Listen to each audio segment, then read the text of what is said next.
So this is our game titled Sweet Candy Maze. This is our main menu, and there's a 3 button, the play button, the level button, and the exit button.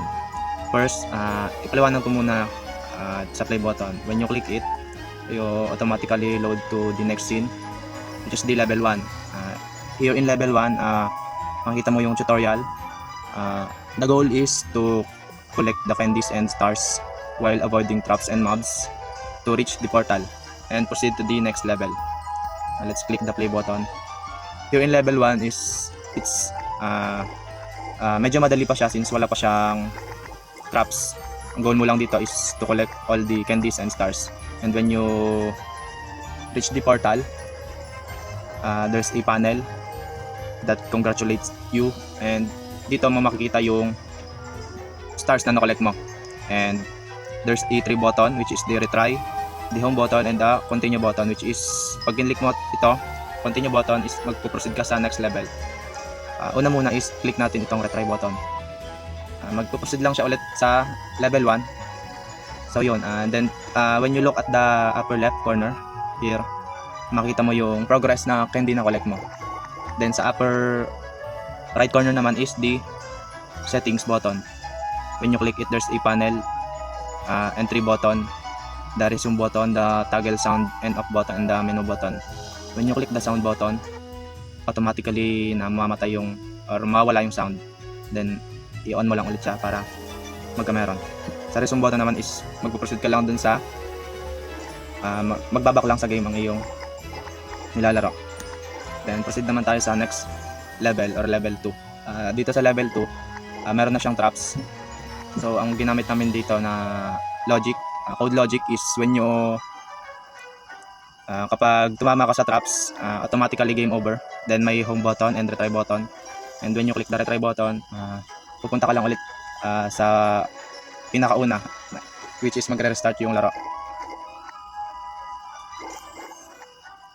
So ganun din sa level 3 to 5. So proceed naman tayo sa level button, level select button rather. When you click it, may panel na magpa-pop up, then pwede ka mag-select ng level na gusto mo, which is for example, i-select natin ang level 5, which is the hardest. And meron na siyang mga mobs na makikita.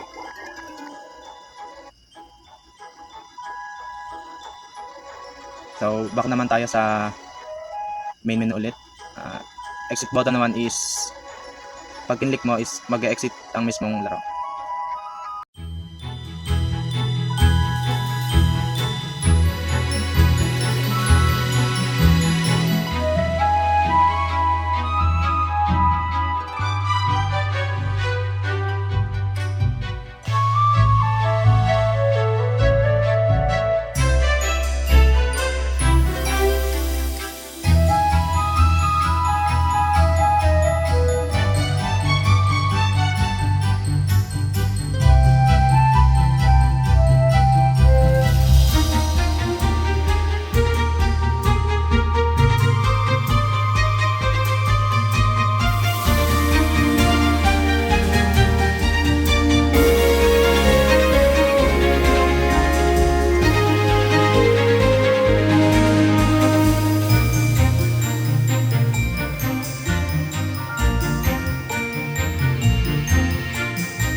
maganda siya. Tapos maayos naman ang UI. Ayun. Okay lang. Was it easy or hard to play? Ano? Yung sa simula, madali. Tapos yung sa pinakauli, mahirap na. What did you like the most? Ano, yung movement. Pwedeng i-cancel pag hindi pwedeng dumire-diretso sa track. Yun. And what can be improved? I guess yung map, pwedeng palakin pa. Tapos, maganda yung file. What do you think about the game? Maganda, makulay, and ano, ang daming kailangan explore. What it is too hard to play? Siguro yung mga spikes, mahirap siyang malagpasan minsan. Pero kaya naman. What did you like the most? Yung mga kulay, ang daming kulay, ang daming candy. What you can be improved? Siguro mas padaliin nila yung spikes para mas mahirapan yung mga players na maglalaro. What do you think about the game? Maganda siya.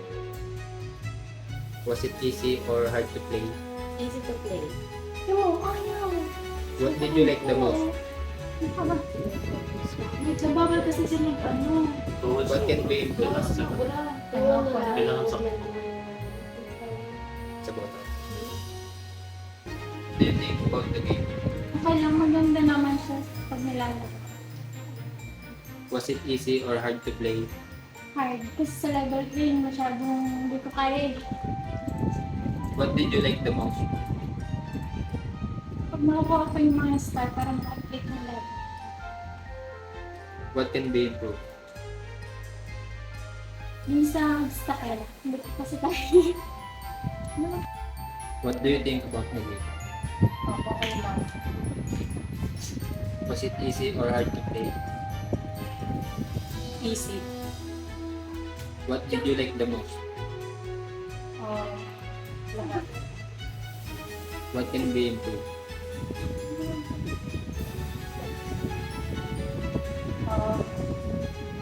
Siguro yung sa game yung mga traps.